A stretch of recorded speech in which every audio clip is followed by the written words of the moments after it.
It's common ground in Guyana that constitutional reform is a matter of national importance and has been so for the longest while. During the 2015 elections campaign, the APNU+AFC made constitutional reform a platform promise of theirs. They took government in 2015 and exited government in 2020. And during that 5-year tenure in government, they made no movement regarding constitutional reform.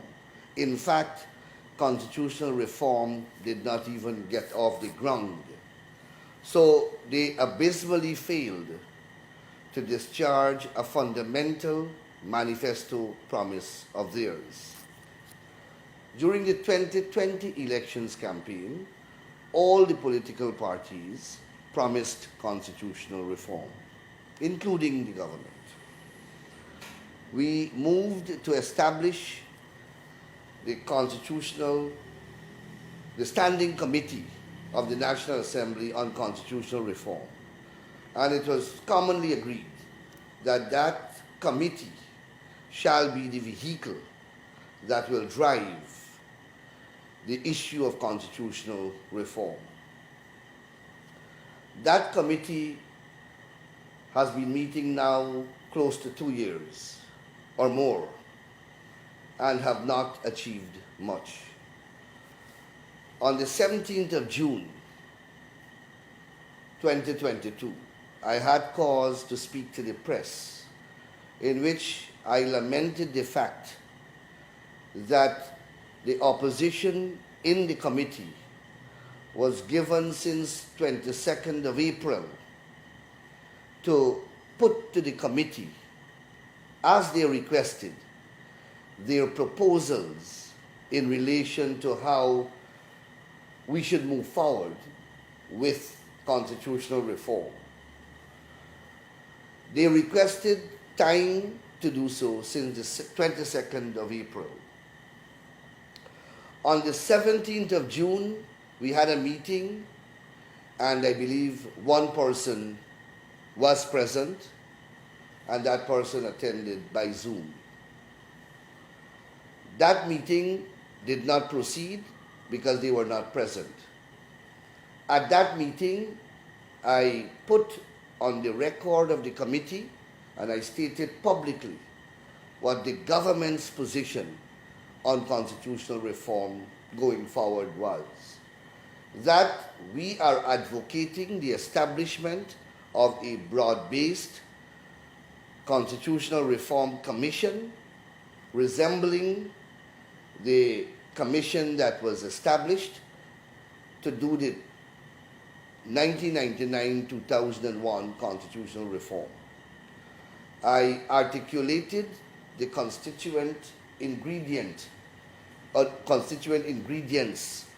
that constitutional reform body. I reiterated our manifesto promise that the committee will be broad-based and will consist of 50% membership comprising of the opposition in the National Assembly and the government, and 50% shall come from civil society organizations. I proceeded to name the organizations that we, the government, would like to see part of the Constitutional Reform Commission. The meeting was adjourned from June the 17th to today's date. At today's meeting, all the government members were present. 2 opposition members were present only. 1 on Zoom and 1 in person. Again, I reiterated the request for their proposals, which they promised to submit since the 22nd of April. We are now in the month of July, and 3 months after, we are yet to receive any proposal whatsoever from the opposition. I put to the committee a bill that the government is proposing to be the law that will establish the Constitutional Reform Commission, indicating in the bill how the commission is going to be made up and what the functions of the commission are going to be and how the commission is going to be staffed and financed, and other matters incidental to and in relation to the functioning of that proposed Constitutional Reform Commission. Nothing has been forthcoming from the opposition. The opposition members who were present could not offer us a sensible explanation for their non-submission of any proposal.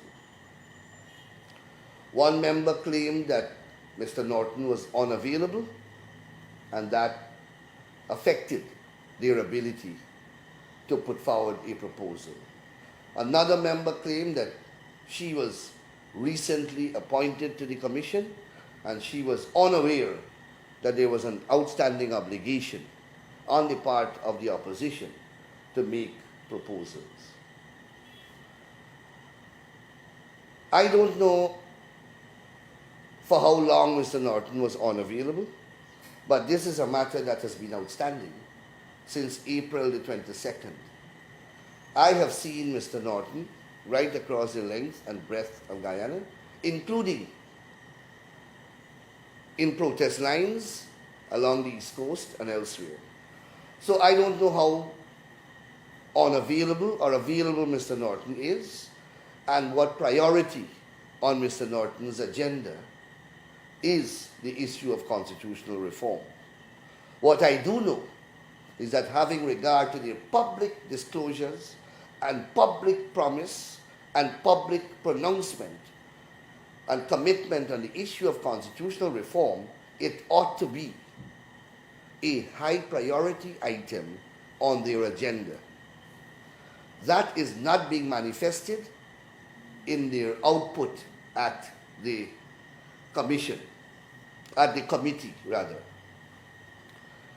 It is important that I highlight these issues because I have said from the beginning that constitutional reform, if it is to be effective and successful, it requires bipartisan cooperation on behalf of all the political parties in the National Assembly. It is one exercise in the national agenda of our country that can only yield any measure of success if both sides are participating and are working together. Thus far, we have seen an abysmal non-cooperation and non-participation from the opposition benches. They have asked for 2 weeks to get their proposals to us or to make counter proposals to the bill which we have put forward. The meeting was adjourned to not Tuesday coming, the following Tuesday, for those for those proposals to come forth. I made it clear that they do not necessarily have to wait on the day of the meeting, but they are free to circulate their proposals or counter proposals before, so that when we meet on that day, at least we would have had the information beforehand. We would have been able to examine it and, most importantly, take instructions from our principals. We in that committee have principals to whom we have to report and who give us directions on the way forward. Going to the meeting and then being met with a proposal is not helpful. In fact, it delays the process.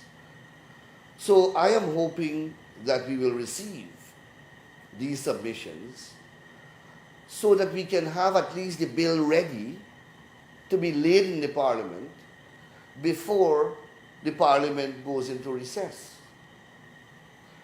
Through the Ministry of Legal Affairs, we have budgeted monies for constitutional reform, as we consider it as a government an important item on our manifesto and on the national agenda of our developmental plan.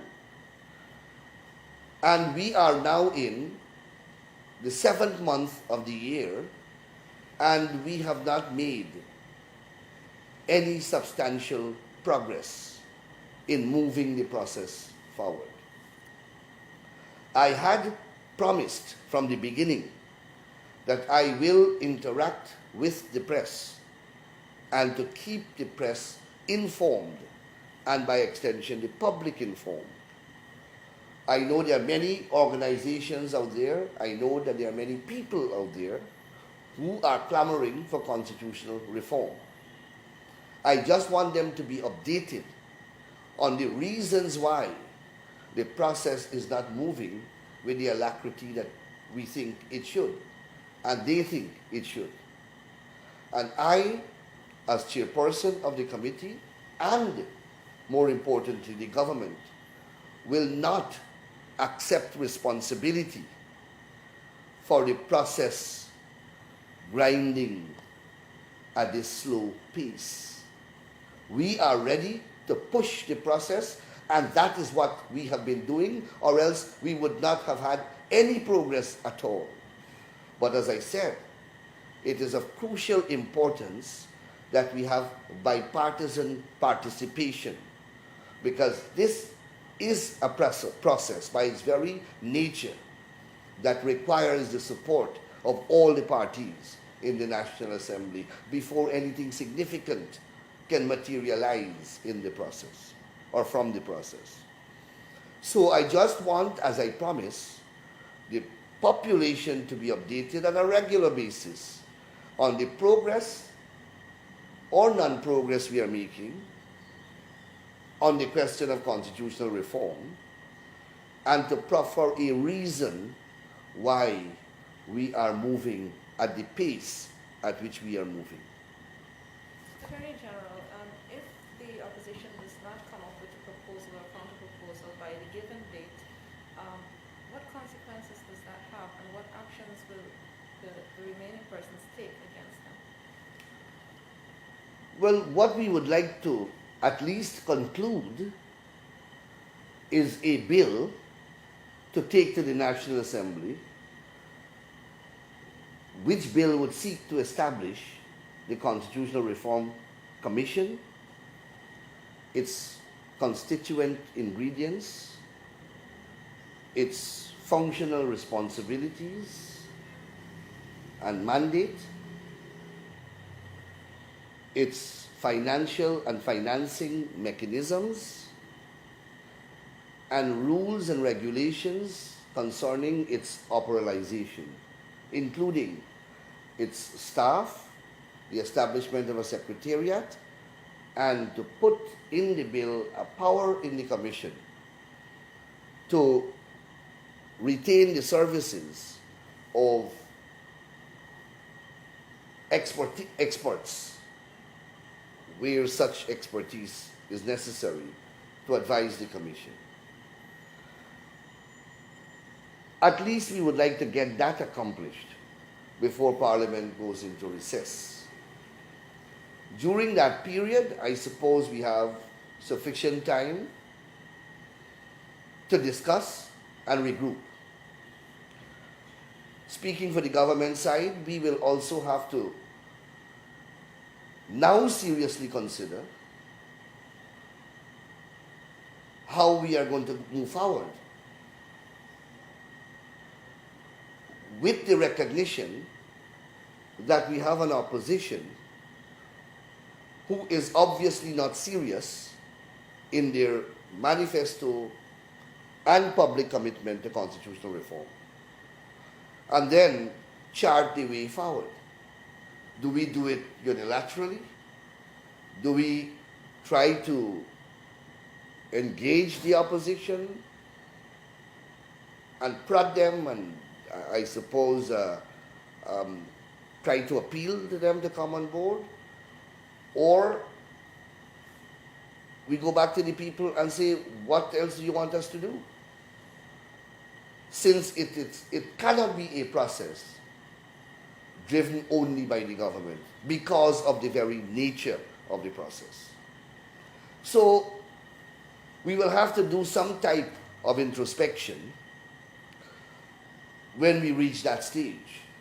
But for now, our highest priority is at least get the bill into the National Assembly before it goes into recess in August